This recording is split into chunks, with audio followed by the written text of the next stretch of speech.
Kizungu of the news starts now. Now Facebook here. Okay, so a notification. Good morning, the people on this side of the oceans, and good morning, people back home.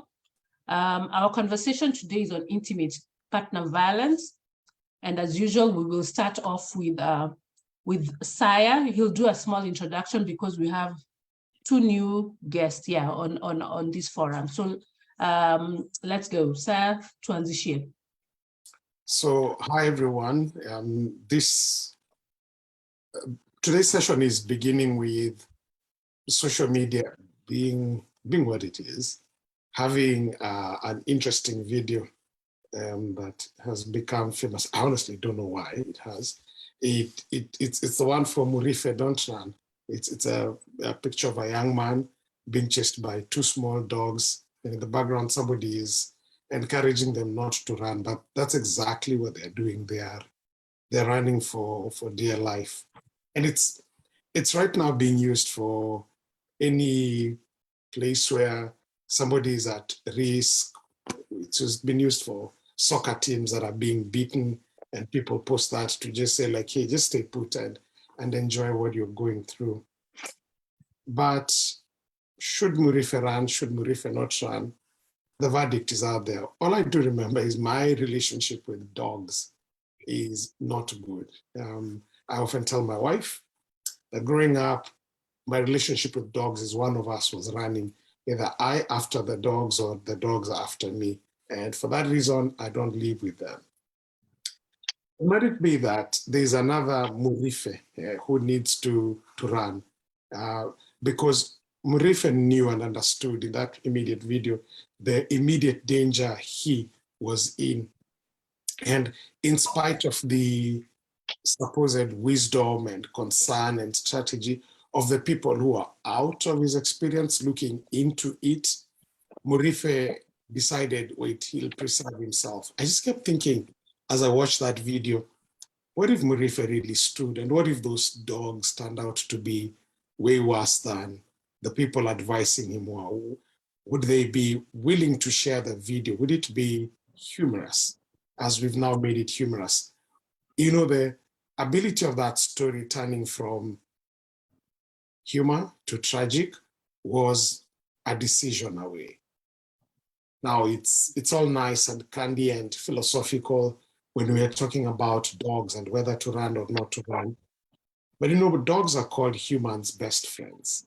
And it's interesting that even these creatures that are known to be loyal, I watched a video of a dog that faked a limp because its owner was limping, having broken its foot.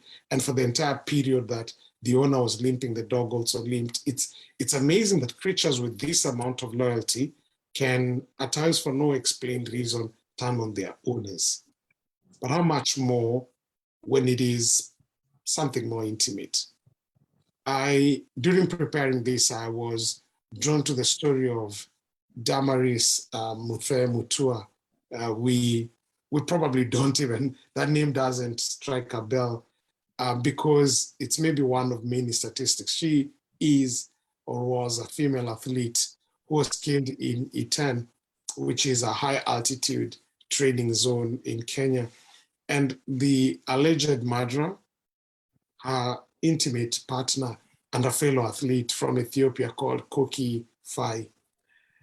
And before you even become mad and begin thinking like, these Ethiopians are now killing their potential competition, imagine her, her murder was not the first. It was probably preceded by a probably more famous murder, and that is a murder of multiple Olympic runner, and she'd won a bronze medal, and her name is Agnes Tirop. Tirop was found stabbed to death, allegedly by her husband. And it only took those two deaths, and especially Tirop's death, for people to begin speaking about violence against female athletes, which had been a thing for quite some time, but was only brought to surface because of these deaths. I'm imagining individuals with their career ahead of them and with money, like in this case, were not able, and with fitness levels like this, like people who literally could run. This, if there was ever a time Murife could run, literally, Damaris Umutua and Agnes Tirop could and should probably have literally run. But something tells me these two Murifes did not run because maybe they were deeply in love, maybe they felt imprisoned by the ordeal, or maybe it was just a surprise attack. But imagine there are many other individuals, male and female, who are unable to physically master the athletic prowess of these two ladies and who are feeling trapped. Because at times the chains that keep us down in intimate partner violence are not physical inability to literally run, but are probably mental or psychological. These two ladies died. The whole potential they could have borne for themselves, for country, for their family was gone. And they died at the hands of individuals who are their lovers. And we keep imagining how many more individuals die and the resultant impact it has on their children, on their homes, on their potential, on their career. And should Murife continue running? I don't know. But something is certain and for sure, that if we keep running away from this topic of intimate partner violence, the dogs will suddenly not become vegetarian. The dogs will not suddenly become friendly. They need to be confronted. So today we have the uncomfortable honor of having to talk about a very important topic, intimate partner violence. Back to you, studio. Thank you, thank you. And if you think Say's voice sounds tired, it is tired. He's been preaching for 2 weeks continuously. Yes, he was wearing his other hat. So let's just go quickly to Mukimba to give us definition of intimate partner violence. And while you're at it, just throw in domestic violence so that we can differentiate the two or merge the two. And then after that, we'll go to Mike. And you can introduce yourself to us again because we have new people. Okay. Hi, everybody. My name is Mukimba Rahedi. I am a counseling psychologist. I run a platform called Pink Amazon Therapy. I love to help people with mental health education and also one-on-one counseling. So I went to Wikipedia. Probably was the first place to go to. And we say that intimate partner violence is domestic violence by a current or a former spouse or partner in an intimate relationship against the other spouse or partner. Intimate partner violence can take a number of forms, including physical, verbal, emotional, economic, and sexual abuse. I wanted to sort of like the place where when the conversation started, it took me to the first time me and my husband moved to a flat somewhere in Langata, right? And we had voices in the middle of the night, and I was 100% sure somebody was being beaten up by their partner. But I remember my husband thinking and saying that that's not the type of behavior you expect in a place like where we were staying. And I realized that a lot of people assume, and it's sort of like socially acceptable when it's our aunties and uncles in the shags who are beating each other, and it's given names like discipline and all that stuff and that archaic attitude. But what we forget is how much of domestic violence, intimate partner violence, in terms of financial, psychological, even physical violence that's actually happening in the cities where we're living. And people are very good at covering up. We are so used to wearing masks and we're really good at it. And your best friend could be going through it, right? But she's so good at covering it up with either makeup or a smile on her face, because we do assume that if we hear, dishes being thrown around and somebody making a sound, and the actual assumption is that couldn't happen, not in town, not in a place like this, not in an economic background like this one. So I think the most illuminating part about intimate partner violence is that it doesn't know anything. It doesn't know social status. It doesn't know tribe. It doesn't know even race. because I saw the statistics Saya had posted earlier on this week, and I saw the statistics in the US, and they were scary. They were really scary, and I'm sure with the whole gun violence and the fact that everybody supposedly owns a gun, those places, I don't know how you people feel safe. I pray for you. But intimate partner violence is basically when it starts in a psychological place. And I think we had talked about attachments, and most people, it's always about feeling home in even very unsafe places. Saya was saying you may actually physically have the ability to run. You may even have the financial ability to live, because sometimes we always think somebody is staying because of the money, but a lot of it starts psychologically. And you're broken down to the place where you think this is the only place I can call home. And it happens to both men and women. And it happens to all of us, to anybody. And when we look, there shouldn't be a judgment in terms of how it's presented, right? I liked the way we described it in the thing that was passing around, the write-up, right?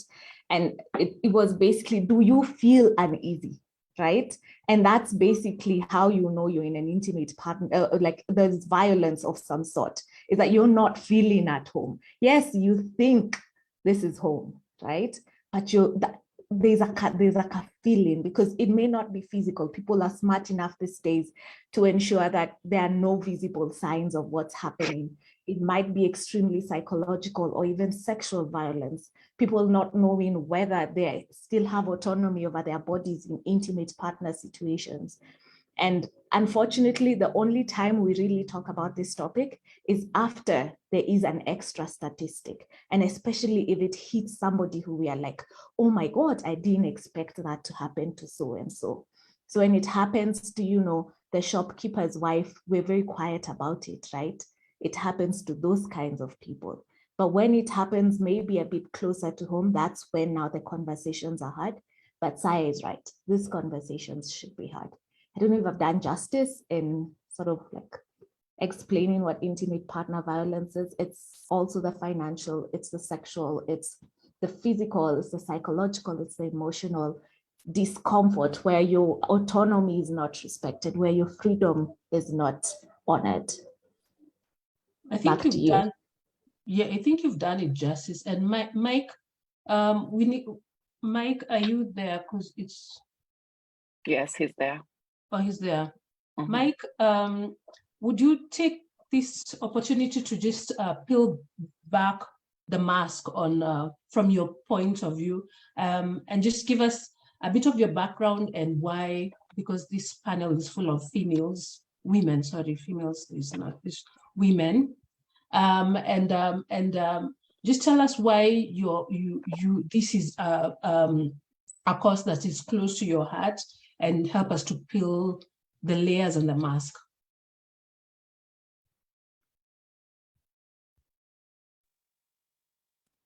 Okay. Good morning, good afternoon, good evening, good day to everybody, wherever you are. Joanne, good to see you again. I just want to say, first of all, thank you, Joanne and Posa, for inviting me to this platform. I think when we had this conversation, I was really excited to be part of this conversation because, like Posa has mentioned, something that's very near and dear to me. One, because this is something I've been programming around for the past 22 years. So I work for a women-led women's rights NGO in Kenya called Center for Rights Education and Awareness. And this is part of the core work that we do, working around issues of gender-based violence and more specifically intimate partner violence. So, when Saya was talking and he began with the story of Agnes Tirop, one of the things that when that case and many others started, surfacing to light, one of the things that we kept asking ourselves was, how many people must have talked to Agnes and asked her to stay and fight for her relationship? And, that's something that's really, really common, especially, in Africa, where you don't want to talk about issues of intimate partner violence because it's embarrassing. And usually the burden of keeping that secret is on the person who is the victim of or survivor of that violence. And we never seem to think about what that survivor is going through psychologically and physically we are more inclined to think about protecting the perpetrator, which is something that has been, is really mind-boggling when you think about it. Why people don't speak out, why people don't come out and say, hey, this is what's happening in the family and this is what's happening in the home. It's become untenable. It's a very toxic space and could lead to death. And we have seen that it has. So, those are some of the things that are really, really concerning about cases of intimate partner violence. But when you think about it a bit deeper, there are what we call risk factors for intimate partner violence. And in common parlance, we'd call them red flags. And these are things that you would look at and typically ignore. One of the things I've seen is that people typically ignore this, hoping that when you get now into your intimate partner, relationship, either through marriage or however you solemnize your relationship, people seem to think that these are things that will sort of settle and go away. And we never really look at them and say, can we really address this issue before we go into a committed relationship? And so what happens is now you're in a situation where there are these red flags, or what we call risk factors for intimate partner violence, that nobody ever addresses.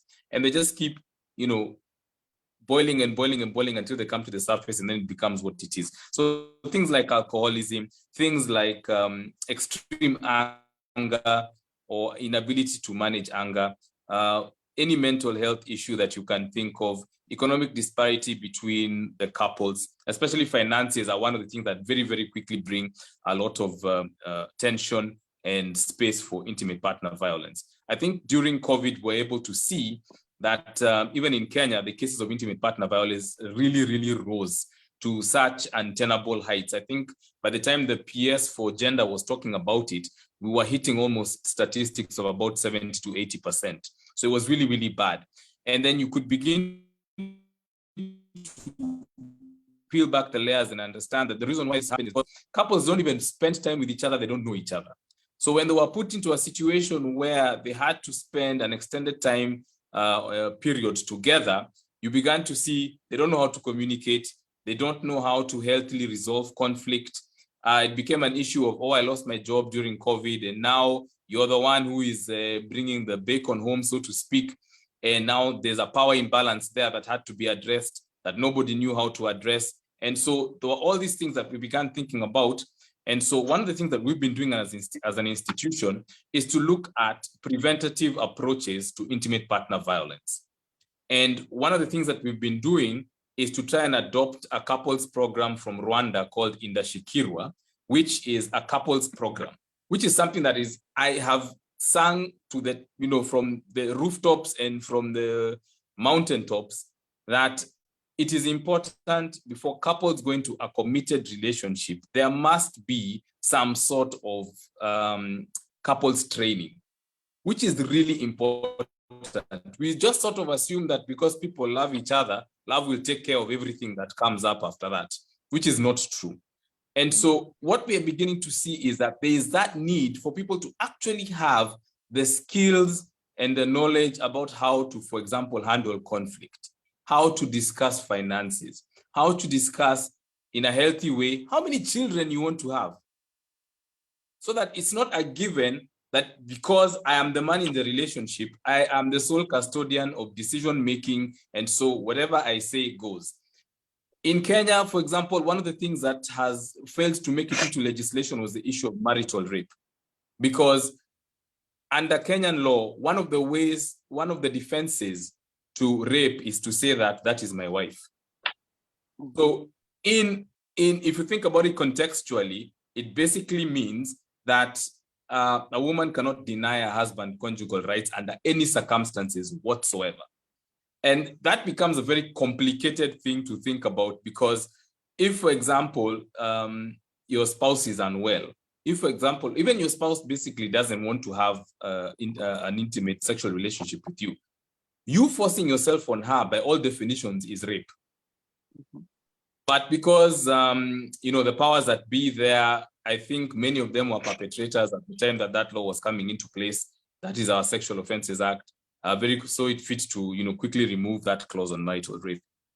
And so intimate partner violence, I think for me, is something that we need to look at really keenly and begin to realize that relationships don't just become the best that they can be simply because you're in love. There are things that need certain fundamental structural things that need to be dealt with to have a healthy, functional relationship. Thank you very much. And we'll move on to Jacinta. Mgeni siku ya kwanza. Because you're the relationship person here, and would you just piggyback on what Mike says about relationships, the red flags? What are you telling couples to do? I know I tell my friends, if you have not fixed yourself before you get into a relationship, because we are mainly Swahili speakers here, usiende kusumbua mtoto wa watu wengine.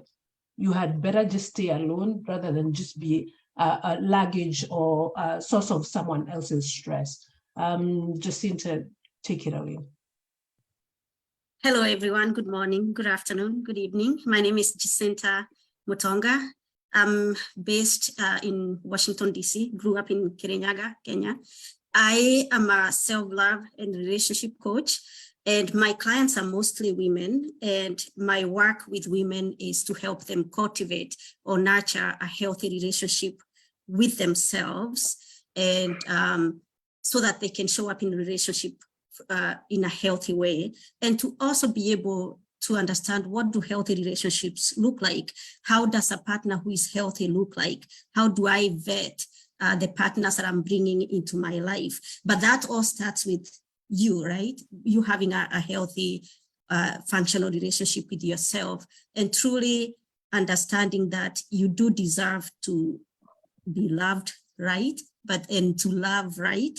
And that also does require you looking inward and healing a lot of unhealed traumas and healthy attachments, and understanding that when you're out there meeting partners, they also come with their own baggage and their own unhealed traumas and unhealthy attachments. And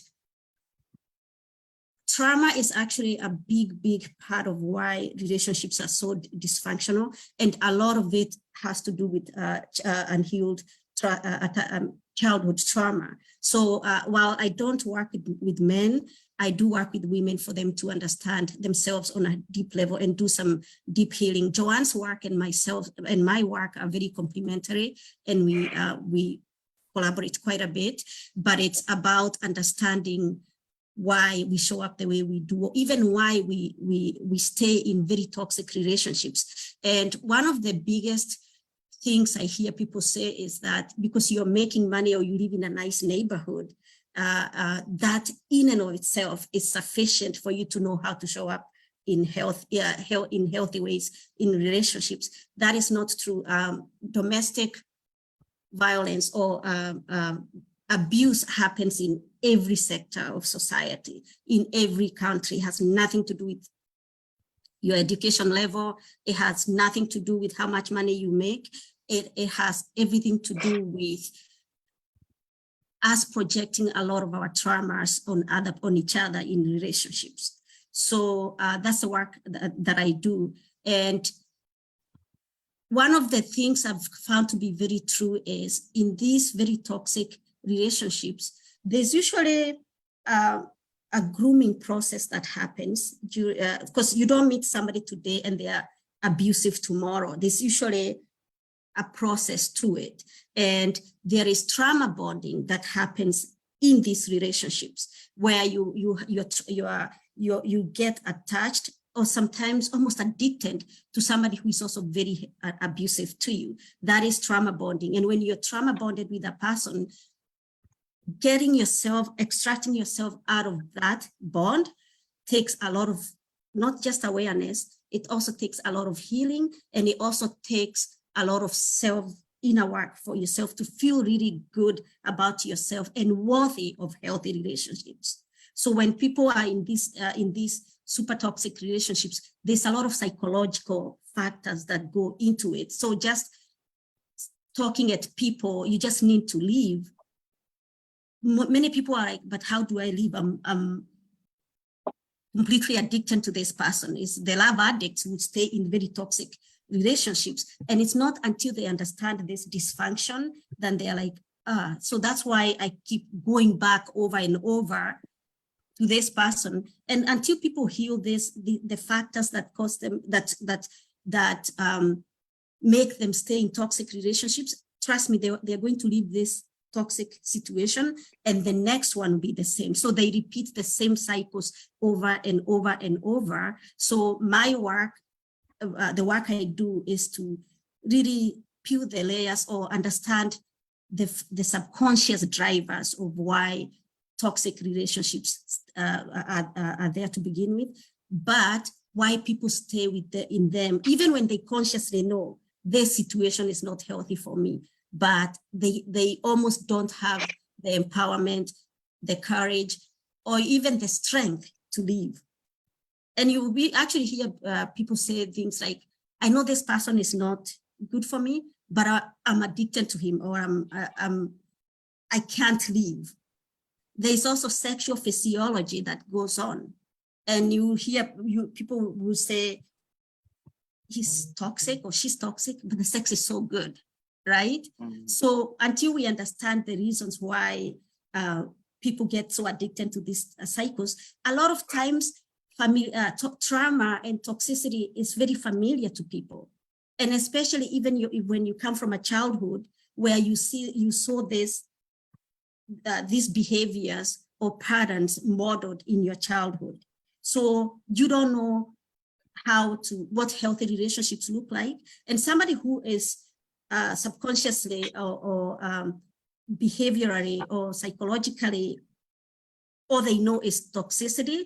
If you put them next to a healthy person, that person will feel very, very boring to them, because they are not replaying the chaos of childhood. They are not replaying the inner drama that the person is already going into, the chaos that is going on inside of them. So somebody who is mirroring the same chaos feels very familiar to them. So this is one way I think we need to start looking at this, because this usually it's much more complex than this person is abusing me, I need to leave. Some people basically are addicted to that chaos because that is chaos they've known since childhood. Okay. And since and a nice segue to the inner childhood person, Joanne, right? It's like we had a speech before this. Ni Mungu. Oh, sorry, I've been told by the Ugandans some are not Swahili speakers. We know which president to blame in Uganda, but let's just go on. Joanne, take it away. Yeah. Good morning, good afternoon, good evening, depending on where you are. My name is Joanne Mwangi. I am a life coach. I specifically help people identify their childhood wounding. If you're a human being, at some point in your childhood, somebody did something that left a negative mark on your life. And that thing shows up in many different ways in your life. Now, when it comes to intimate partner relationships or domestic violence, like Jacinta said, a lot of it stems from how you were raised, what environment you came from, most importantly, what was the model of conflict resolution that was present in your home. And if you're like me, there was no conflict resolution. It was not a thing. Growing up in Kenya, nobody ever taught me that when this happens, this is how you deal with conflict. I grew up in a home where there was domestic violence. My dad was, like Mike said, there's alcoholism and other factors. My dad was an alcoholic. There was frustration, and I grew up watching my mother be beaten, and there was a lot of shame. Toxic shame is what we call it in my space of coaching, whereby you cannot say that there's violence in the home. So as a child, there's all this violence happening at night, and then you go to school or you go to church the next day and act like everything is okay.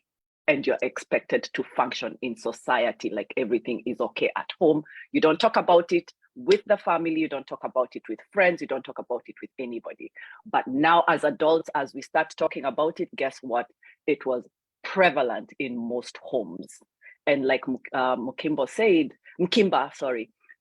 there's that noise that you hear in the night in neighborhoods, and everybody acts the next day like nothing happened, like you didn't even hear it, and you move on with life like nothing is happening. How is it showing up in the spaces we are in right now? It's showing up even in the workplace, where men and women are violent to their employees, because if I'm a woman who is being beaten at home and I'm a senior executive in my workplace, how am I going to treat the people who report to me? I'm going to be violent because I need to release that, and I have no platform where I can even talk about what's going on at home. And there's the shame also that's overarching the whole situation, because how can a CEO or a VP of a company be beaten by a husband, or how can a VP or a CEO be beaten by his wife? On the male side, it's even worse, because nobody believes that women can be abusive to men. And unfortunately, there's a lot of women who are super abusive to men. It may not be the physical abuse, but it's the financial abuse, it's the emotional abuse, it's all the abuse that strips down a person from their, what I call I amness. When we are born, we are whole. We know who we are. We know the things we like. We know the things we don't like. We know the things that serve us. We know the things that don't serve us. But somebody somewhere strips that out of us. And intimate partners are the number one reason why a person's I amness is stripped away. Because if you grew up in a home like that had domestic violence or intimate partner violence, you learned that your feelings were not valid, your needs were not valid, nobody was meeting your needs. And therefore, when you get into these relationships, like Jacinta said, you're looking for somebody who is going to mirror what is familiar to you. And that familiarity is what makes it so difficult for us to even say, I'm being abused, because the person is super loving. They'll hit you today and tomorrow, or even next minute, they're sending you flowers, they're taking you on a trip to Paris, and it's so grand and so good. And then the next minute, you looked at a picture or liked somebody's picture on Facebook and you're being killed. So the dynamics are so complex. It's not as easy as just saying, leave. So what I tell my coachees, the people I coach, is work on you first. Understand what your needs are. Work on emotional regulation. We do not allow ourselves to feel our emotions. And that emotional regulation is the number one reason why we turn to violence. And it's also another reason why our parents turned to violence, because we didn't have an environment where people sat with their emotions and spoke about what they're feeling, spoke about especially being violated, right? And being violated is not just being violated physically, it's also being dismissed as whatever it is that's going in your life is not important enough. I don't have time to listen to it. That's not as bad as you're saying it is. And we start doing this to children when they are so young. So they have pent up emotions that have not been dealt with, and therefore what it turns into is rage. And rage is what we see in the homes, is what we see in the workplace, is what we see on the roads as road rage, is what we see in communities where, like in Kenya, say somebody steals in Kibera or Mathare, one of the slums, and instead of dealing with the person in a humane way and deciding, okay, why is this person stealing? Why did they steal maize or ugali or whatever? We lynch them, and then we record it, and then we share. That is rage, because you have to dehumanize a person for you to be able to do such horrible things to a person. And therefore, we have to learn how to emotionally regulate ourselves so that we can interact with other humans in a humane way. So that I'm going to stop there so that we can continue the conversation from there. Okay, I just want us to take a small history segue, because I'm just wondering if we were always like this. Sai, you know, you're our history buff. Are you awake and alert, Saya? Yes. Yes. Yes, Well, I'm awake. Yes, I'm yeah. awake and yes, I'm alert. Mhm. I just wanted, yeah, I mean, following the conversation, were we always like this, or favorite words, when did the rain start beating us? As long as, so violence has been with human beings for a while, and intimate partner violence seems to have been there. Reason being, when you read, for instance, Leviticus and Deuteronomy, there were even rules about the rules around how a girl, a maiden under attack, was meant to respond. So if in structured, organized society, as far back as, 4,000 or 5,000 years ago, understood that there would be intimate partner violence, that would be something. I'm just, first of all, building it from Bible here, using it as a historical text. The Apostle Paul, then now speaking to later times, which is the time of the Romans, reminds people, to husbands especially, to love their wives and to protect them. And the reason is, back then, there was intimate partner violence at her.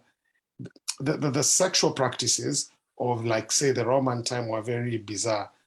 People are sexual slaves, and so beating, exploiting, manhandling somebody was not only seen as normal, it was just part of, it was part of normality then. Individuals had multiple concubines, and people could not be able to say much. A lot of credit here needs to be given to original Christianity, because it taught a counter-cultural idea of, especially sexuality and violence. It was the first major, at least, religion in that regard, that A, treated men and women equal, and B, spoke against sexual excesses, which were really the bedrock of a lot of the violence you saw back then. But fast tracking to the African state, to when we began our whole migration and movement, there was a lot of violence was there, and reason being of the disproportionate use of power. All African societies, with either a few exceptions or a few bits of history, were patriarchal.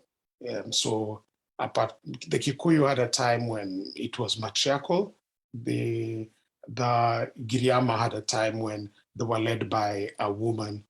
So apart from that, and from the Nubia and the Ethiopian, for certain bits of time, they were patriarchal. And now in those patriarchal times, the way many men maintained and extended their power had instances of at least physical violence. And you do notice this because of the way A, bride price was negotiated, and B, peace offering was given.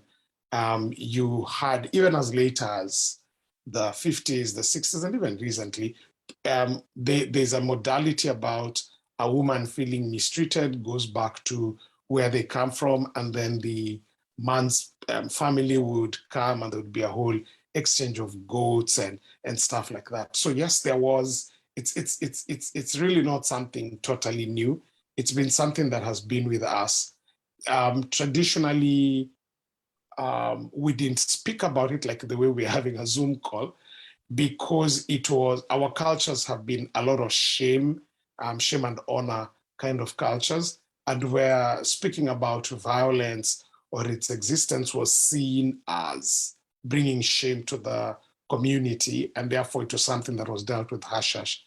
In a few deranged ideas, some spouses, and in this case mostly women, felt that either A, they deserved to be treated violently because they would say things like, even me, you know my mouth, the way I speak, or yeah, I made him upset. So they expected and or accepted.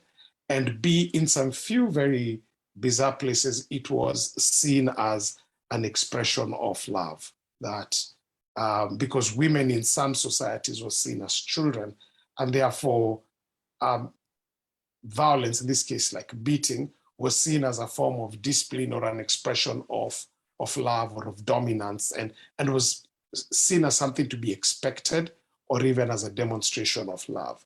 So it's yes, it is something we have dealt with historically from as far back as biblical times through Roman history, and has been part and parcel of our African culture. Is it something that is good? No. Does it need to be addressed? Certainly.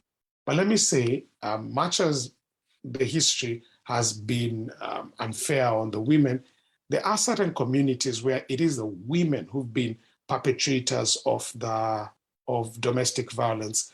One community that definitely comes to mind is the Keio, where the Keio, and dominantly other communities where the women are circumcised, the women tended to be more, they tended to be more violent because they saw themselves as, unlike the older times, they saw themselves as equal to men, so they could fight as much as the men could. So yes, there have been cases where it is the women who've been warrior-like and meting out either physical violence.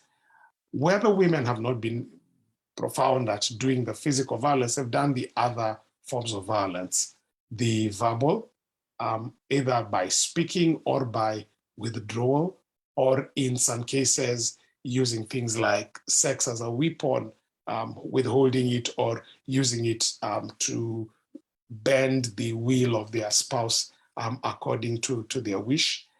Or in traditional societies where women and children were a form of labor, their way of meting out the violence was either downing their tools, or when the woman takes the children and runs away with them, it was not only an act of security, but it was also synonymous with what would modern terms called a strike, where then it would be like, let him see what he will feed, or let us protest by this way. So yes, there have been versions of the physical, there have been versions of the verbal, there have been versions of the emotional abuse within African society, and still something we need to address. Okay, thank you. Yeah, oops. 844. When people complain, always just call Saya. So Mike, because I know you're about to leave us, just tell us your I don't know, just say something, because Sina Swali, I don't have a question for you now because I don't know what to, following the train of thought, and then someone has asked for that Rwanda marriage program word, I think. Yeah, so just give us your words before you exit. Is Mike frozen? Okay. Okay. Yes. Thank you, Posa. Can you hear me? Yes. Great. Okay, excellent. I think just listening to it, and I think one of the things that I have found that makes people stay in abusive relationships, one is because we've been socialized when you get into an intimate relationship that you become one. And so that individuality of a person in a relationship sort of diminishes, and you see, so that now your identity is tied to the person who you're with. And at some point, it diminishes to the point where you don't know who you are without this other person. Because for the longest time, when people think about you, they talk about you as a couple. They talk about, oh, couple goals, you are this, you guys are the best, we look up to you guys. There's no individuality there. So by you becoming one, your individuality sort of diminishes. And so we find that it's very difficult for somebody to leave a relationship because they have become so attached to this identity of being either this person's spouse or this person's girlfriend or this person's boyfriend or something. And so I think one of the things that we need to begin to look at is ask ourselves, who are we when we are not with our intimate partner? Who am I as an individual? And understanding that my worth and what value I bring is not dependent on who I'm with. And once we begin to internalize that, which is a very difficult thing when you bring religion into the context, because in very many intimate partnerships, you're very quickly told to shed off your individuality for you to become this one thing. And I think it's a very dangerous way to think about relationships, because everybody is an individual when you get into a relationship. Getting into a relationship doesn't mean that you lose your individuality. It just means that whatever you bring as an individual complements this other person. And so when you begin to understand it from that perspective, there's room for you to begin to ask, what do I bring to the table? What does that other person bring to the table? And if we get to a point where we are not complementing one another, it has now become competition, it has now become violent and abusive, I can still walk away because I know who I am as an individual. So there are a lot of things, narratives that we need to break down about what relationships mean. And I'm hoping that platforms such as these give us the opportunity to be able to break some of those narratives down and reconstruct and bring new ones in that are more healthy. So I have to leave, but thank you so much, Posa. Thank you so much, Joanne. Very good to meet everybody else who's been here in the room. And I wish you a fantastic deliberation as you continue. Mike, before you leave, can you tell us what the name of Yes. the Rwanda program is? Somebody's asking. You mentioned that there's a program Yes, that you're trying to emulate from Rwanda. What is it called? Yes, we are adapting it and we're doing it in Meru County in Tharaka Nithi. It is called Indashikirwa. Is it phonetic so that we just type it here? Yeah, Inda, INDASHYIRWA.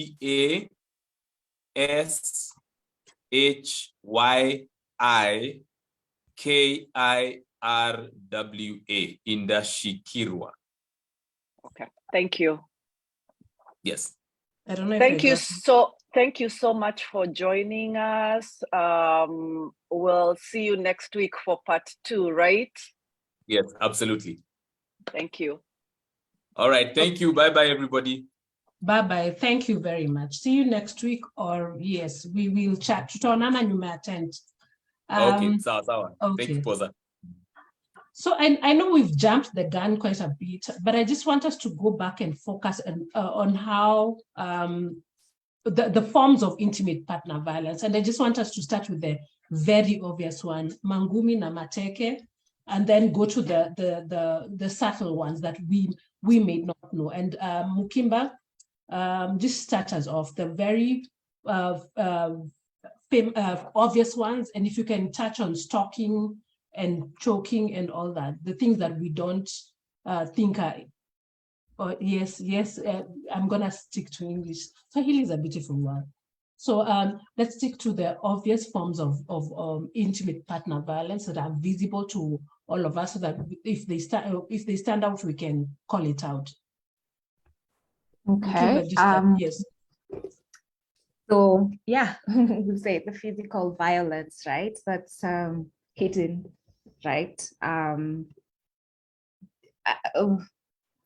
Sexual violence and physical violence should go hand in hand, because as long as your body autonomy is not being respected, that is physical, right? And so it's the punches, it's the slapping, it's rape, it is being forced or coerced into any other sexual activity, even though it's not, the most common ones. But I feel like just within this part where we're talking about physical violence, it's important to note that especially people who are of a higher economic class or have gone to shule and something like, oh, to school and stuff like that, people are getting a bit too smart, right?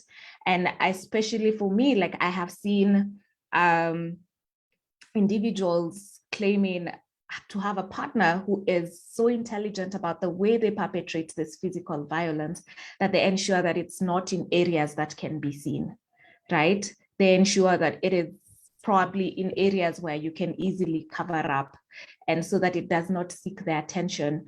And obviously the obvious sign of physical violence would be the noise that we said, the neighborhood noise. But there is also, like Joanne had said, about the toxic shame, and some people who are victims in such situations can have learned to be quiet as it all happens, right? So there are people who just sit there and do take it as a way also of protecting themselves, because that probably works, right? It makes it go on for longer time than if I started fighting back, right? And the problem with intimate partner violence is that the toxic shame around it allows it to continue for so long, right? And even though we see our friend wearing a thicker layer of makeup, we try not to ask those questions. So the physical violence, definitely. For stalking, and I think the internet has made our lives very difficult, especially when it comes to how safe a person can feel, and how much access people have to information that they probably shouldn't have. Again, I liked the description we had used, that the one for as long as you're feeling comfortable. So if it's an unwanted advance, whether it is from an ex or whether it is from somebody who wants to be a potential, but you are not interested, that is violating your space. You're feeling violated. That discomfort is your body and your mind telling you this is not okay. So that's how you know that it is not okay, because you think it is not okay. So if you're trying to rationalize it in your mind, because we want to extend it to the place where we're not having people get killed, and then that's when we say, oh yeah, then that's not okay, yeah? We're not having you in bruises and burns like the poor lady who was cut off and parts of her limbs were cut off, and then that's when now you get to say it's not okay. So we are saying that as long as you do not want what is happening, as long as your freedoms are being violated and you're not feeling okay about what is happening towards you, then that means that there is some semblance of violence happening to you. The obvious one is obviously the physical, and if we can see the big bumps and bruises on your face, then we can feel sorry for you. But we have to also be up to date with the life that we are living in right now. And people are getting very intelligent in how they do this. There are partners who are very, very curated and very smart about even how they perpetrate things like psychological abuse. And especially for psychological abuse, I have seen really interesting and really scary, because it gets to a place where you feel like this person curates and plans out a narrative to make sure that you look paranoid when you're trying to explain what is happening to you. And your relatives, you've been alienated from everybody around you because nobody is believing the things that you're stating. This is especially when you have it's called the Jekyll and Hyde, right, Doctor? Right, the Jekyll and Hyde. And you have this guy who's one way, or this lady who's one way in front of people, and they're very charming and they're very likable. But behind closed doors, you and them, you're the one who knows how they look like. So that's one of those red flags, right? One of those red flags is they don't match. They don't match with what is happening. You, the person who you get to truly experience when it's just the two of you, is a very different person. Yet narcissism, right? Yes. The person who you are in a relationship with, the one you know, I don't know why now, since Posa said no Swahili, all of a sudden they're running all the way through my tongue. But yes, the person, it's a completely different person. And we've got to be smart enough, and let's stay updated on how these things are starting to look. These conversations, they empower us, because somebody will listen to this conversation and they'll realize, oh, so that discomfort I've been feeling means it's not okay. right? Because, you know, your sister is telling you it's okay. At least he doesn't hit you, right? At least he gives you money, right? I had another one, at least you guys are rich, right? And some of these things where you can actually be dying, and at least they can't be stuff like that. And some people, they suffer from depression and anxiety, and they're in such a place where their mental health is so disturbed, and they just get to such a really bad place because outside looks so good, but inside they're breaking down and they're dying inside. And that's what abuse does. That's what intimate partner violence does. It slowly kills you. Even though it doesn't beat you up on the outside, it's going to destroy who you are in the inside. And you've got to ask yourself, if I'm this uncomfortable today, it doesn't get better. That's also something else. And there was a question about whether people can get healing through chemical treatments, and neuroscience is catching up, right? But I feel like the perpetrator and the victim should get their healing separately. The idea of trying to put up with it as you're seeking healing, it's not healthy, because either way we got into this as two unhealthy people, right? How are we going to find ourselves healing? And we're both unhealthy. It is easier and it's safer if everybody gets to their own corners and the healing happens individually, not necessarily as a couple. Then maybe we can get into other relationships that are healthy, or that can be a negotiation about coming back as two healthy individuals, but not while you're together. That is not necessarily a very safe. I wouldn't advise that, getting that healing while you're still in the relationship. Yeah, back to you.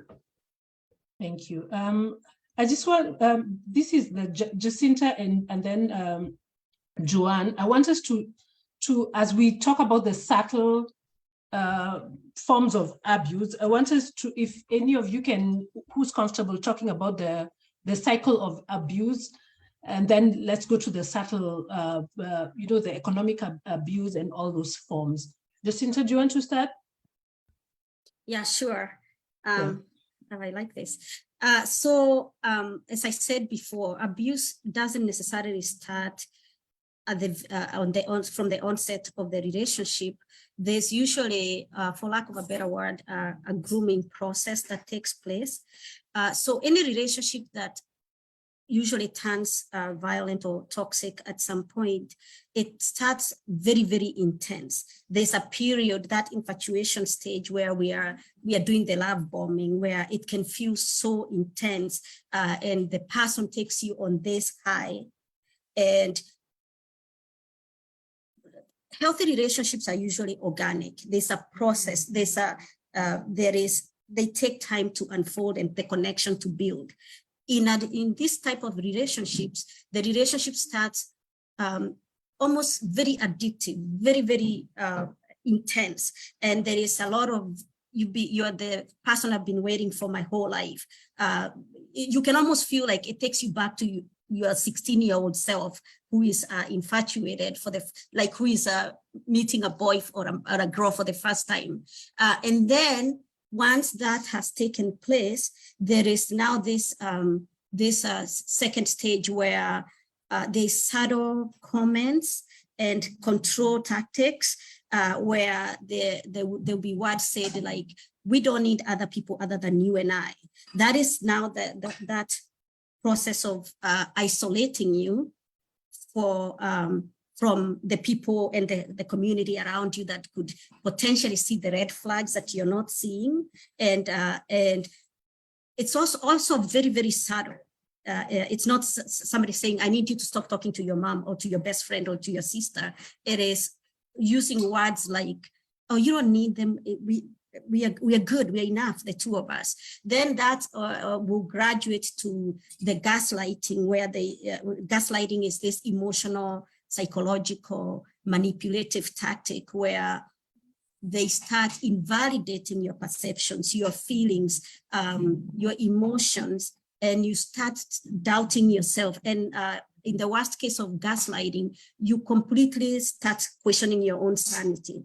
And then after that, there's going to be the discarding, where these relationships almost have like a feast and famine feel to them. And there's also reward and punishment, where I'm giving you love and then I'm taking it away from you. And then after, during that, the feast and famine, reward and punishment, you're trying to recreate the high that you experienced during the love bombing, because there's, there's dopamine and serotonin and brain chemicals that get activated during this very intense stage. So for somebody who is being gaslighted, who is being loved on and then discarded, and they go silent, don't talk to you for like a whole week, and you're trying to recreate that cycle becomes almost addictive. So by the time we are graduating to the physical violence, there's a whole lot of other emotional, psychological, mental abuse and gaslighting that has taken place. So, and there's also, I don't know if you all have heard about this Stockholm Syndrome, where you start protecting the same person who is, even if people around you can see that this is not healthy, you become very protective of the person who is also really mistreating you, because at that point, you're already trauma bonded with them. And then in these relationships, there's always one person who is highly codependent, and the highly codependent partner always thinks there's something they can do to change this person. They're operating from this savior rescuer. I can rescue this person from their own very toxic behaviors. And you hear them say things like, but you have no idea what he has been through or she has been through. So you become this person who thinks you're going to be able to save that person from themselves or fix them, right? So by the time we are getting to the point where somebody is slapping you around and stabbing you with a knife, your whole spirit is already broken down. They have already broken you down to like a shell of who you used to be. So until you understand until we address how does love bombing look like, and how does the divide and conquer separation or isolation look like, if we don't address that from the onset, or teach our children, or actually talk about what that looks like, by the time the physical violence starts, we are already in too deep, and it becomes that much harder to leave the relationship, because there's all kinds of subconscious, emotional, mental, psychological things going on within the relationship.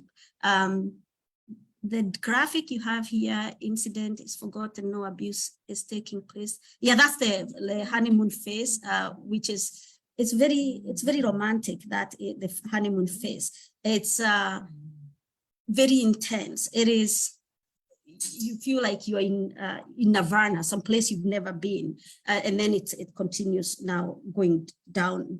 It's a downward spiral from there.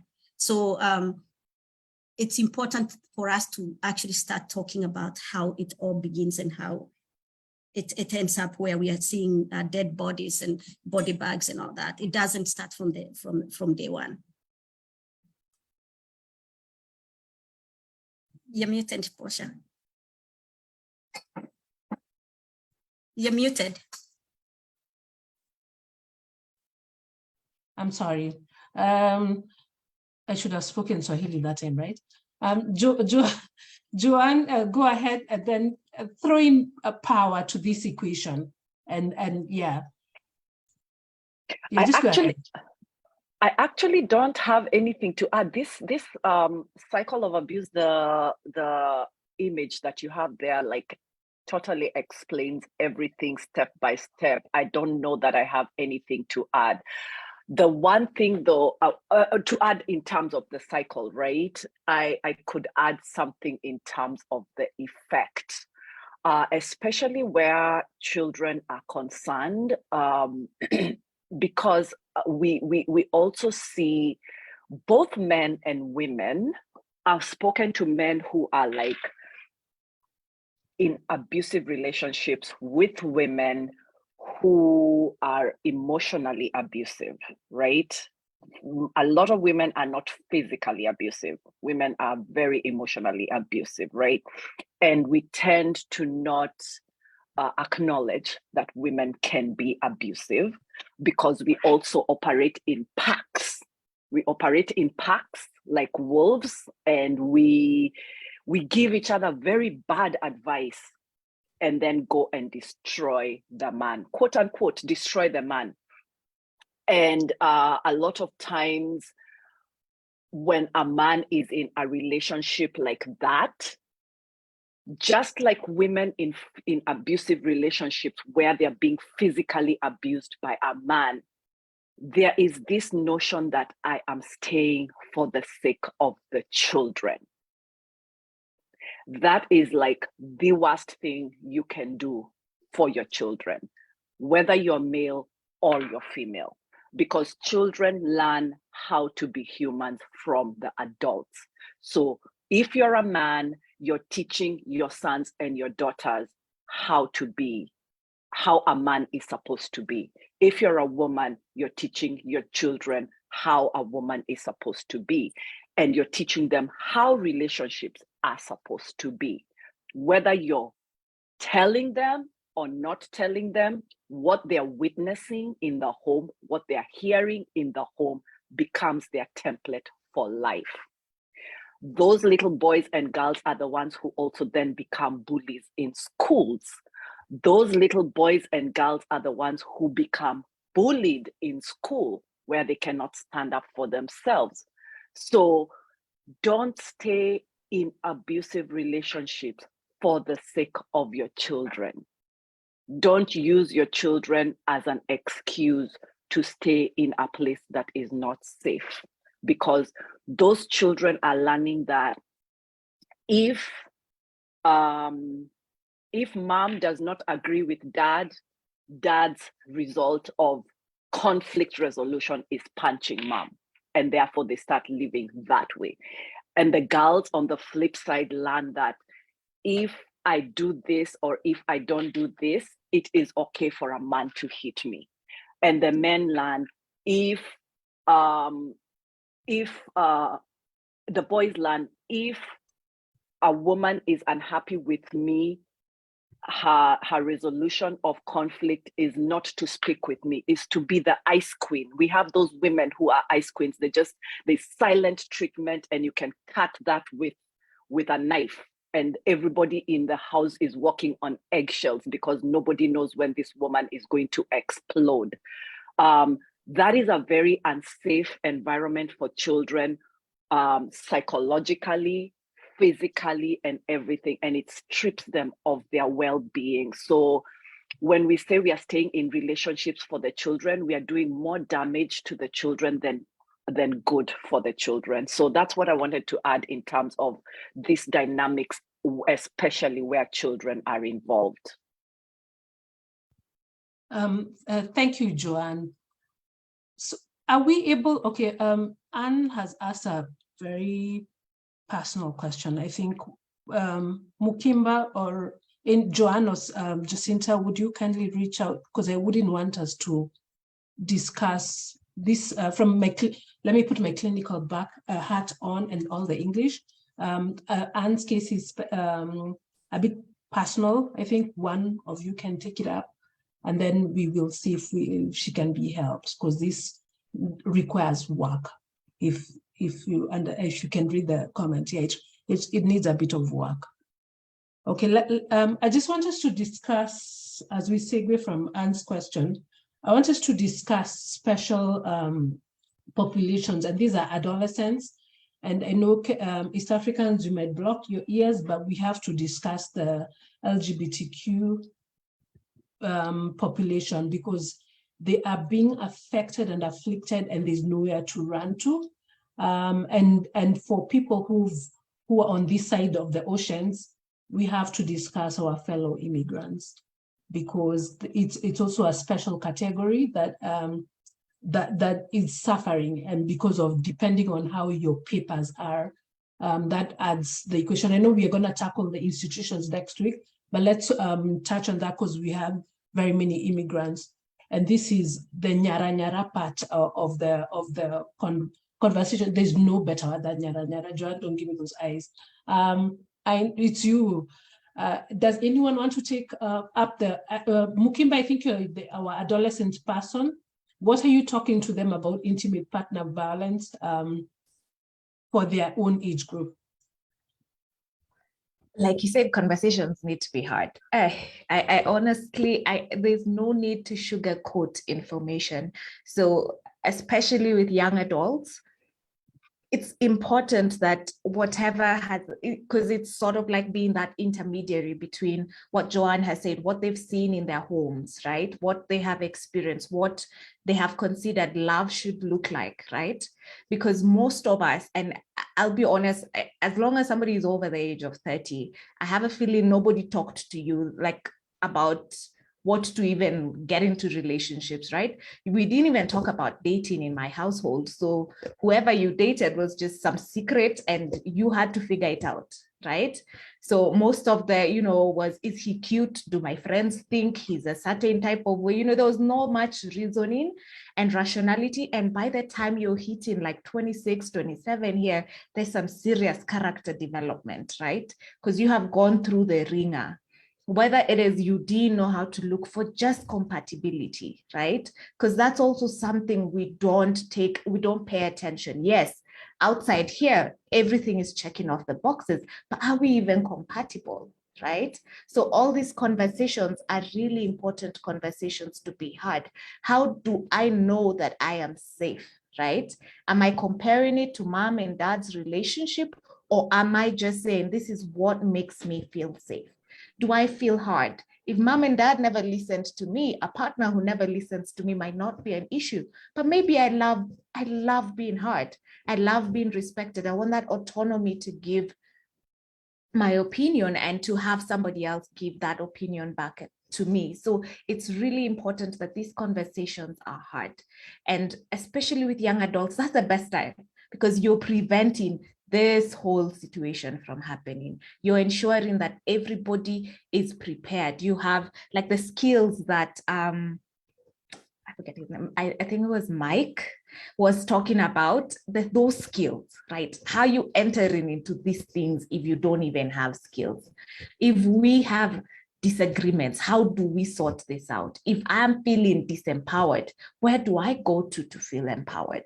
What do I do to feel empowered? If I'm struggling with certain emotions, because emotions are really a part of us, that feeling wheel should be literally, like we used to have desideratas when I was growing up.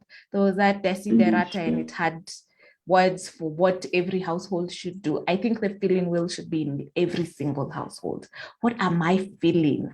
Do I have a name for it? So that people can learn that they're just emotions and you feel them and they pass. So once we are more comfortable feeling those big and small feelings, we don't have to turn to each other to try and seek an outlet for what is bubbling up inside. So once we teach our younger adults to go through life with all these skills, prepared, knowing what to get into when they're getting into even just the basic, the first boyfriend, because that kind of sets a precedent. Like I think Jacinta had said, it becomes a cycle. It just becomes something that now you're just following and you're following the same script over and over again, trying to replay the same story to find a different ending. But if this conversations are had openly, what is physical intimacy? Yes, the feelings will. This one, every single household, honestly, should have this, and every single child should continuously be asked and reminded to point out, what is it I'm feeling today? And those discussions should be had comfortably. I hope by the time, as I still have these conversations with my kids, they're a bit young, but especially for my oldest, but I think every household, since all these things we are seeing that they're starting from the household. it's starting with our parents, and then it's becoming a thing, and it's a cycle, and it's a generational cycle, and we just continue doing this, and we go to offices, we do this, and we continue. So I think it's also important that the healing also starts. This type of platforms are definitely very important, but as well, can we go back home and have these conversations? And it's never too late to have these conversations. You could be in a relationship and a marriage that is not right, but have that conversation with your children and stop that cycle from continuing. Tell them this is not okay, right? Tell them I'm looking for the tools. I want to get empowered to get out, and watch me do it so that you don't have to go through this again. Because that's the thing that people also don't understand is kids are watching, and they're watching, and who they become is a really just huge reflection of who we are. And parents don't like hearing that, but it is the truth that even when you're having a troubled child, that's a reason of dysfunction in the home. We want to lie. We want to say it is the teachers who are teaching them and their friends, but it's mostly from the house. What conversations are you having in your house? What is happening in the dinner table? That will make a huge difference. Yes, what conversation are you having on the dinner table? LGBTQ immigrants, J and J. I can talk about that real quick. I do absolutely love the fact that Mukimba brought up the feelings wheel. It is one of the most effective tools that I use for my coaching, and I actually have them printed out that I give to my clients, and they're in 3 different cards. One is positive emotions, the other one is uncomfortable emotions, and the other one is the needs wheel. So we talk about all the emotions that we feel, and they are all on there. However, once you know what you're feeling, do you know how to communicate what you need? And a lot of us are not able to even identify, what do I need now, and who is going to meet that need for me? Can I meet it for myself, or can somebody else meet that need for me? Now, in terms of the LGBTQIA communities and immigrant communities, again, it boils down to our emotions.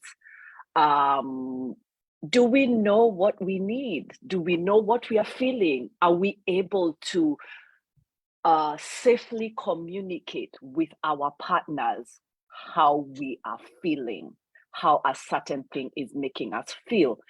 And on the flip side, if I tell you, Posa, you hurt my feelings, are you able to sit with the discomfort of the fact that you hurt me and validate what I'm telling you? Because that's where the violence starts coming in, because we are not able to receive hard information, hard news. We are not able, we didn't grow up in homes where parents apologized to each other or to us as children. And therefore, there's no humanity where a person's feelings have been hurt. We've lived in environments where we are so quick to dismiss and invalidate a person's reality. And when a reality is dismissed, so like, I'll give a very simple example of a child who is being abused, whether it's emotionally or physically, by a teacher in school. When your 5-year-old comes and says, the teacher did XYZ, a lot of times parents side with the teacher without even questioning the fact that a teacher could be wrong. Teachers are human beings. Or another family member is violating your child, and the first thing you do is think, there's no way this person can be doing this to my child. And therefore you invalidate the fact that this child is being harmed, whether it's physically or emotionally or verbally, whatever the case. And that invalidates and teaches that child that this environment is not safe for me to communicate how I'm feeling, and nobody is willing to hear me out or validate that my reality is real. So immigrant homes and immigrant and LGBTQIA communities are some of the most invalidated realities. In the US, like I'll talk about children who are, oh, actually, let's talk, just because we're talking about domestic violence. When there's domestic violence in an immigrant community, we keep quiet, we go gossip about it, but we don't provide the resources for this family to use to be able to get out. When there's immigration issues where a family does not have papers, the perpetrator may be using an immigration status to threaten, if you go and tell, you're going to be deported. And if a person came from a place where they cannot go back and they have fear, that fear is being used as a mechanism to keep a person in an environment where it is unsafe for her or him and the children. And that is how we end up seeing a lot of terrible violence, where a man has killed his entire family and his children, or vice versa. It is also where we find children are running away from homes because there's domestic violence and they are not safe, and their children are killing themselves. These are the things we don't talk about, and we want to pray about it. And there's nothing wrong with prayer. I'm a Christian. I believe in prayer. It works. But we have to deal with things head on.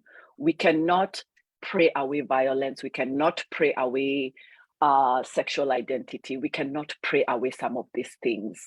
And being able to have candid conversations about the reality of another person is where it starts. It starts with listening to understand, not listening to respond. We have to learn to listen to understand, because as parents, we tend to, and I'm talking about parents who are now in the diaspora. I'll speak specifically to parents in the US. Our children are not Kenyans. They may identify as Kenyans, but the reality is that they are not Kenyans. They're Americans, or they're British, or they're wherever it is that you live. That's what your children are, right? That's the reality they're living in. In the home, they may identify as Kenyans. They may be eating Kenyan food. They may have Kenyan names. They may have all the things Kenyan. But the minute they leave your door, they are an African American. But then again, out there, they're also not African American, because they're not African American enough. They are not white. They are not anything. They are basically, and I'm going to use a Swahili word. Excuse me, those who are not Swahili speakers. Ni wakosa kabila, as we say in Kenya. That means they do not belong anywhere. And that identity crisis is a real issue for them. And if they're not safe enough to speak to you about their experiences, they're not safe anywhere. So let's learn to just hold space for our children, hold space for our immigrant families, and learn how to believe a person's reality before dismissing the reality because we don't identify with it. Learn to listen to somebody and hear them out, and go process whatever it is. You can say, I don't agree with this. My religion doesn't agree with this. My culture doesn't agree with this. But that is not your reality. That is somebody else's reality. Help them seek help. Help them find resources that help them deal with the issue, versus waiting until a person is dead. Then now we are scrambling to figure out solutions. Let's collaborate to find solutions to issues that we don't identify with, because we have to humanize people and their experiences to be able to live in unity with each other. So that's what I'm going to say about that, Posa. Thank you. Thank you. Jacinta, do you have a follow-up? I think Joanne pretty much summed up what's specifically within the immigrant communities, what's really we are seeing happening. And immigrants can be also very isolated, you know, unlike being back home where you actually have a sense of community. When you are an immigrant, it can be a very isolating experience. And not to mention that we don't always have safe spaces. We don't always have safe spaces where people can come and honestly and candidly tell us what's going on inside of their homes. And I always say to my students who are struggling with their children who are teenagers and now they're beginning to either rage or because at some point when emotions have been suppressed or a child's needs have not been met for such a long time, at some point those emotions will come out, and they will come out in rage, they will come out in drug abuse, they will come out in running away, some form of acting up. It's a cry for attention. It's a cry for, I'm here, does anybody see me, right? So if we can provide safe spaces where we are talking about these things and allowing people to really come out and talk about the reality of what they are going through, then those of us who are doing this work and platforms like this, we can help people see what's going on and not normalize, but stop shaming what's going on, because there's a lot of shame that goes on in these situations, in these households. There's a lot of shame that goes on, and especially when people are being shamed for their sexual identity, they will go into the shadows, and they will stay in there even when they are being abused, right? The other thing we don't talk about is, and Joanne has touched on this, is we were not always given the tools to navigate or self-regulate, navigate through our emotions.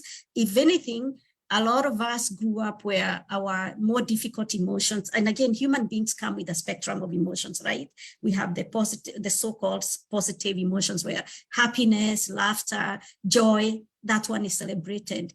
When we are expressing, we're going through sadness, anger, shame, guilt, envy, whatever we term as negative emotions, that's almost shamed. Stop crying already. Men don't cry, boys don't cry. So when we are going through these emotions, we shame them, and we shame people for just being human beings, right? This is why I think if we are going to do this work in a meaningful way, is we have to normalize the emotions, people's emotions. And there's not really negative or positive emotion. It's the humans have all kinds of emotions. But how do I, when I'm going through a difficult emotion, how do I self-manage? How do I self-regulate? I've seen, I was in a class where the Harvard professor who was teaching this class was saying a negative emotion literally lasts within us for about 90 seconds, and it passes through if you are able to sit with it. Because we don't have the tools, or we were told some emotions are to be shamed. We are not able to sit with that emotion, and what tends to happen is oftentimes it will be projected on to the people that are around us. That's usually is going to be either your children or your intimate partner. So having the tools, that emotions wheels and the needs wheel that Joanne was sharing, it is so critical, and it is so important that we learn how to use those wheels, because before we can safely or effectively parent our kids, we have to learn how to parent ourselves, right?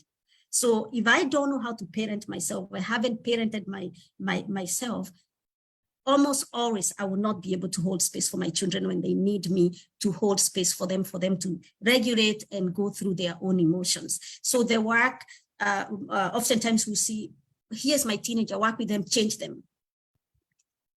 the work that needs to be happening is on us as parents. If I don't parent myself, I wouldn't be able to parent my children effectively. If anything, I wouldn't be able to hold space. I may even cause more damage to them because I'm now projecting my own unhealed emotions or inability to navigate through my own emotions. I'm projecting that on my children. So I think having these candid conversations about emotional regulation, how to build emotional wisdom or emotional intelligence, how to also choose partners who are emotionally intelligent. Those are important conversations conversations for us to have. I think if those of us who grew up, I grew up in an environment where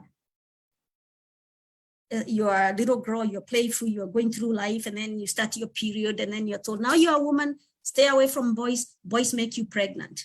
At no point do you ever learn how to interact in healthy ways with boys, right? At no point are we taught how to be in healthy relationships. How do you even vet partners who are healthy, and how do you vet yourself to be a healthy partner? So these are complex conversations, but ones that we actually need to start peeling the layers of the onion and go from there. Okay. And Joanne just said, make it a habit to ask people how they are feeling versus how are you exactly. And more importantly, it's like Oprah said in her book, What Happened to You?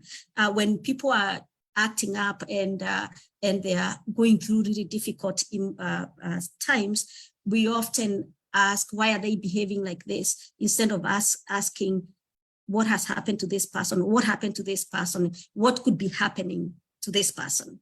Yeah.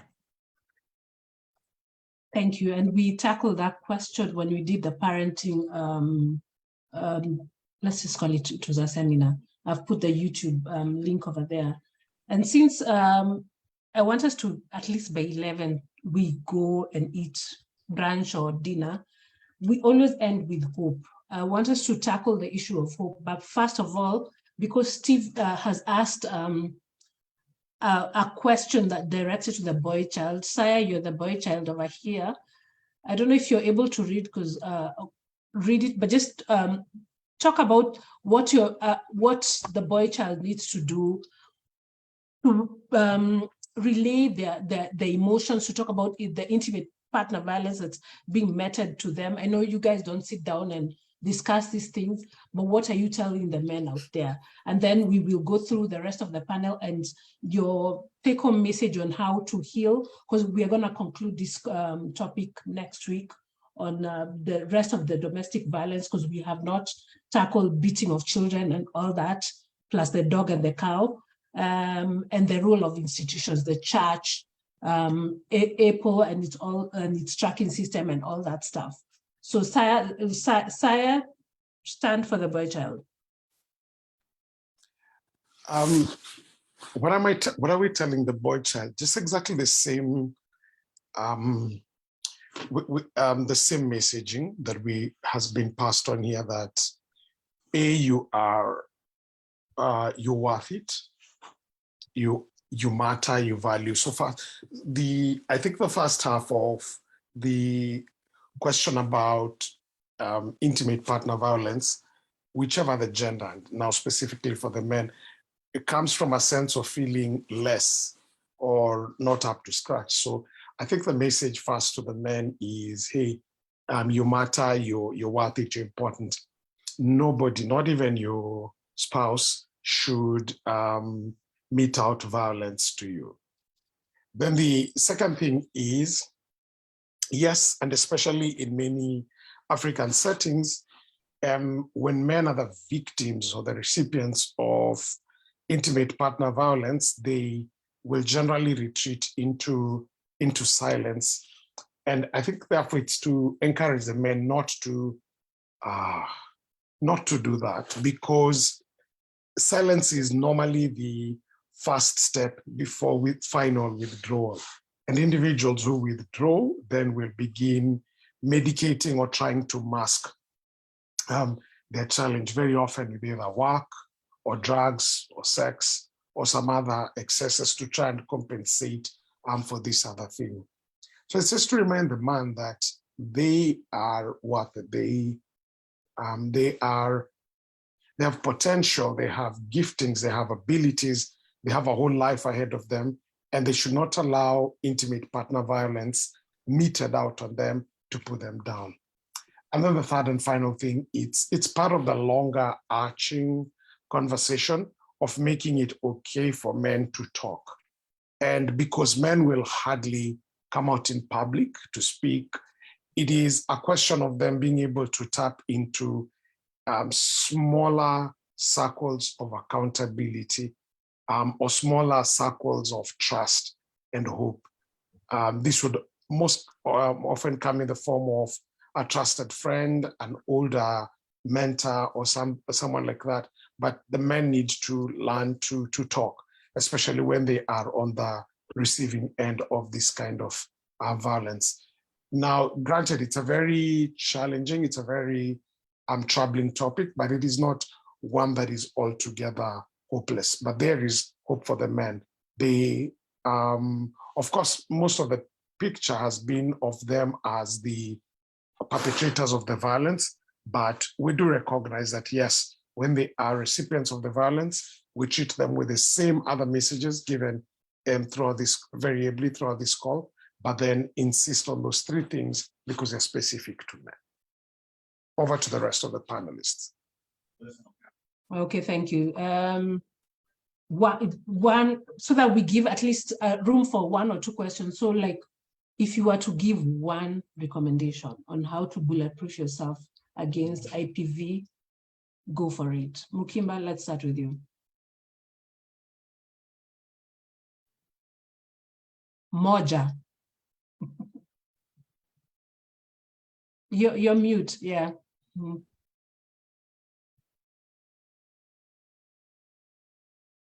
Your sound has disappeared.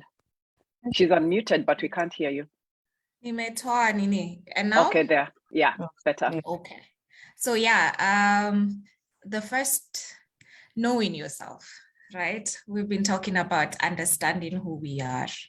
And Joanne said who we are at core. We know these things. We don't, it's not that we don't know. Small kids are actually, they're the best, identifier of who we are, our true selves, right? Because they know what they want, they know what they don't like, and they know how to even show you what it is that they want and what they don't want. And then slowly the world just, it dulls those senses, yeah?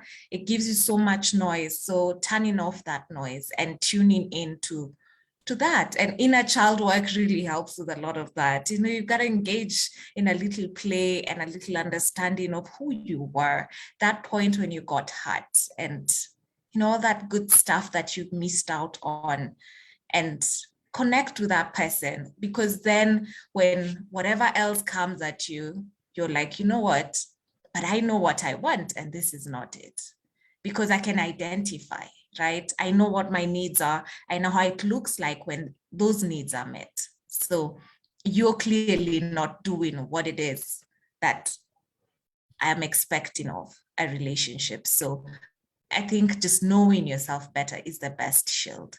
Knowing yourself best. We Back have a to you. chat message there. The J's. It's so easy. Who wants to go first?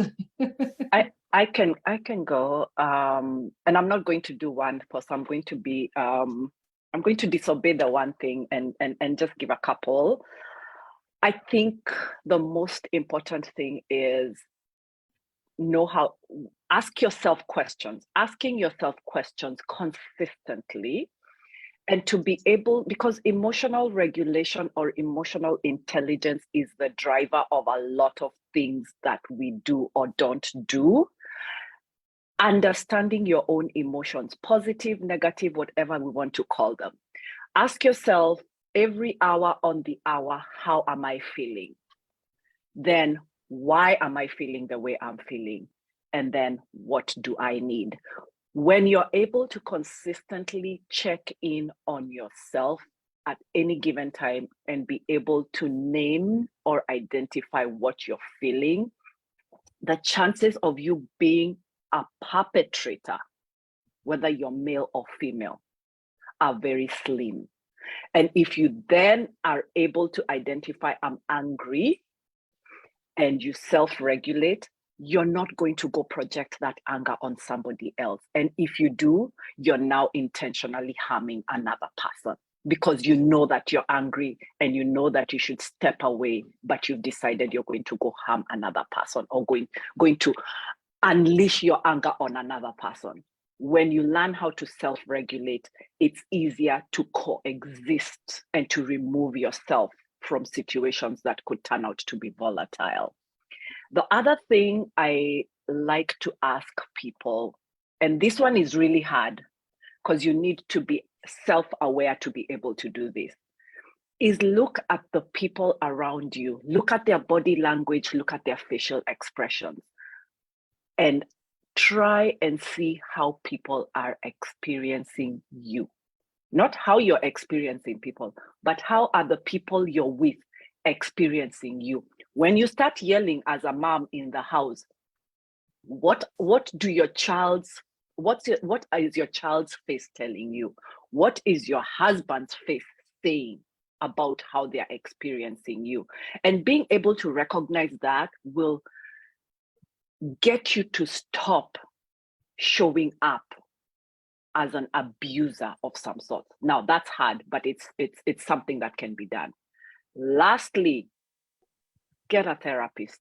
If you're able to if you have access to therapists, coaches, psychiatrists, depending on the spectrum of whatever the abuse is, get a therapist.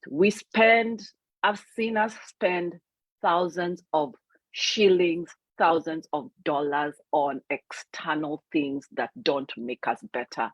But when a therapist tells you it's 5,000 Kenya shillings, they're too expensive. However, that same night, you're going to go spend 10,000 shillings on alcohol. Please spend that money getting a therapist to heal the parts of you that are hurting so that you stop bleeding on people that did not cut you. Ni hayo tu kwa sasa. One wouldn't have been enough. Okay, Jacinta, are you also a one person or couple ya Joan zilikuwa tatu? I think I also have several. And to echo back to what Mukimba said, self-love work is critical. That is where you start working on having clarity on who you truly are as a human being, what your worthiness is, having clarity on how you treat yourself and how you want to be treated by other people, and also how you treat others, because how you treat yourself is pretty much the way you're going to treat other people for the most part. So doing self-love work is number one. Number two, it is to be very intentional about healing the parts of yourself that make you normalize, that the parts of yourself that allow you to stay in such horrific situations. What part of me do I need to heal that is seeking an external person to come and fill the void? And oftentimes I'm picking people who are really not equipped to meet that need for me. So healing yourself is critical. That's healing the inner child, healing your attachment trauma, healing your unhealthy habits, your codependency. That will require you to either work with a coach or with a therapist. And we need to really normalize therapy, because we only know what we know.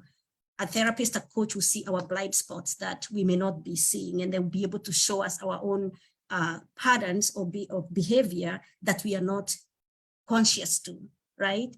Then normalizing relationship therapy or coaching for couples, so that because a lot of people are already in these relationships anyways, right? Just telling people to leave, it's most of the time it doesn't work. So we can normalize marriage coaching or marriage therapy. And I'm a big fan of the IMAGO type of therapy, IMAGO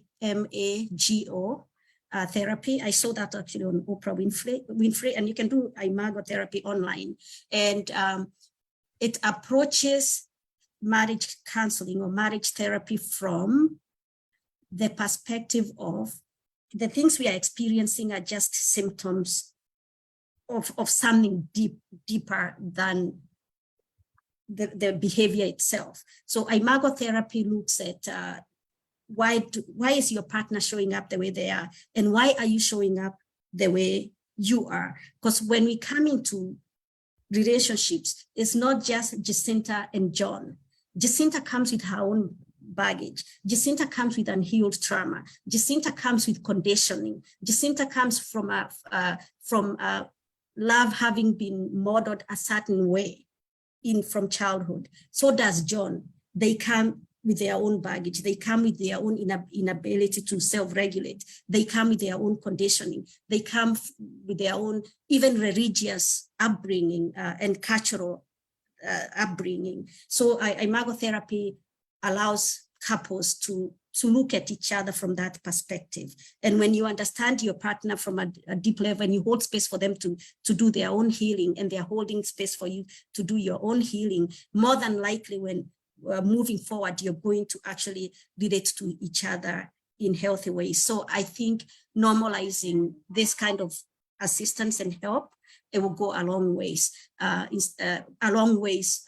to help families be more healthy and more functional. Because at the end of the day, if we keep on shouting at men, calling them sons of Jezebel, sons of whoever, I see that on social media all the time, talking at men. I don't know a single man or woman who changed or corrected their behavior because we shouted at them, right? So when we approach this from a place of compassion and understanding that the way we behave is we are behaving a certain way and sometimes traumatizing each other in very horrific ways because we are projecting a lot of pain, trauma, anguish, feelings of emptiness, not feeling of I don't matter, I'm not good enough. All that we are projecting on each other. And I'm a big advocate of us working together. Instead of these gender wars, we should see each other as allies and work from that. Because when we are allies with the men in our lives, we are more likely to actually have healthier marriages, healthier families, and healthier communities. Thank you. That's a lot. How many was that? Yeah, that was that. We don't know. I gave up after Joanne. She's right over here. We usually cover this because we take 2 hours, so we usually cover these things a bit thoroughly. So does anyone have a burning question? I have one more thing to add. Just one more thing to add. I'm gonna throw you a dog bone at this rate now, Joanne. Okay, Joanne, go ahead. I just want to say to all of us that one of the most important things we need to do is also give ourselves permission to leave spaces, people, and things that do not serve us. It is okay to leave, because that's the reason why most of us are in these horrible situations, because we are looking for permission from others to leave versus giving ourselves permission to leave. So if you're a man who is abused by a woman, give yourself permission to leave regardless of what society says about that situation. If you're a woman who is being abused, give yourself permission to leave regardless of what everybody else says. When you give yourself permission, you empower yourself, and you also give others permission to do the same. Okay, permission, good. That was very nice. It was worth additional. Yes, does anyone have a question? And could the panelists just drop their social media handles, how to be found and all that on the chat? And then Saya of the English of the Nose will give us a vote of thanks. And we'll see you next week. The flyer is not out because the panelists are not finalized completely, but Joanne and Jacinta will be back for sure. Mukimba, Unione, you may attend. But yeah, next week we're going to just tackle the rest of domestic violence and the role of the institutions. We need to talk about, you know, things like how Sengas are telling us wrong things before we start our marriages, how the church and all these verses they quote for us are perpetrating violence, schools, the parliament, everything. Kila mtu atatajwa. Kiswahili had to make it there. So Saya, give us a vote of thanks and then we can close the mkutano, unless the panelists have something else to do. You did a beautiful job, as usual. Thank you. But drop all your handles on the chat. Okay, thank you so much, each and every of the panelists, for everything you've been able to give, from Mark who left to the two J's and Lady M who are still here. Thank you for all the insights. Thank you for everyone who joined, and someone is even joining now for the session. We appreciate, we put these things together and take all the time we can, because as we say, the problems we deal with have been in the years of making, and many times they cannot be solved by a meme or a tweet. And so when you invest your 2 hours or so to sit in and learn, or when the panelists invest their years of experience and share this experience without charging, this is prime content we totally and deeply appreciate. Again, if we want the world to change, it begins with us. If we want the school, our families to become better and safer spaces, the first person to start with is we ourselves. And we should not be bystanders, because bystanders are betrayers. So I want to trust and hope that we will be able to have a change in intimate partner violence, or at least a beginning, or at the very, very minimum, a conversation spilling over from this conversation to the other intimate spaces we are, and be able to create a change. Allow me to borrow some words from scripture. The Holy Bible says, be ye not only hearers of the word, but be ye doers of the same, so that you do not deceive yourselves. So we've had a lot of good material today, and I want to encourage us to implement, so that either we stop being perpetrators of violence, or we stop not giving ourselves permission and keep staying in spaces where we are recipients of intimate partner violence. As has been intimated, part 2, next week, the poster will be out.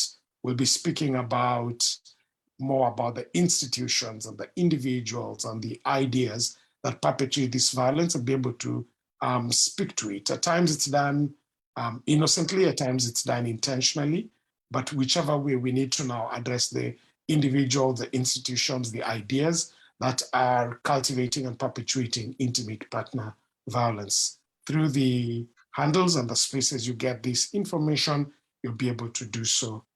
Again, we appreciate your feedback, so please do share it. And if you have any topics you'd like to be addressed in the future, please do so. And if you need help and support, as we've been encouraged to get the help that we need, please feel free to reach out through the handles that have been shared. And I'm sure the experts here will be able to work with you accordingly. Be respectful that for many of them, it's their profession, so they will be able to charge. So if you must reach out to them, do it with that understanding and that sensitivity. And if they offer you part of their time for free, please be respectful, show up in time, show up fully, and make the most out of it.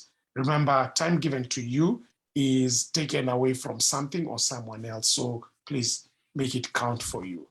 Otherwise, all the very best, and let's keep having authentic conversations. Back to you, Paul.